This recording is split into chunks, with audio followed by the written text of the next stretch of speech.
امریکی ریاست میری لینڈ میں قائم جوپا ٹاؤن ہائی اسکول میں باتھ روم پر جھگڑے میں ایک طالب علم ہلاک ہو گیا۔ پولیس کے مطابق اسکول کی پہلی منزل پر موجود باتھ روم پر دو طالب علموں کے درمیان جھگڑا ہوا، جو اس قدر بڑھ گیا کہ ایک 16 سالہ طالب علم نے دوسرے طالب علم کو گولی مار دی۔ پولیس نے بتایا کہ گولی لگنے سے 15 سالہ وارن کرٹس گرانٹ زخمی ہوا، جسے فوری طبی امداد کے لیے اسپتال منتقل کیا، جہاں وہ زخموں کی تاب نہ لاتے ہوئے دم توڑ گیا۔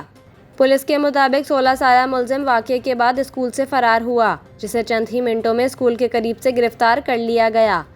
پولیس نے مزید بتایا کہ ملزم سے تفتیش کا سلسلہ جاری ہے اور قتل میں استعمال ہونے والا ہتھیار برآمد کرنے کی کوشش کی جا رہی ہے۔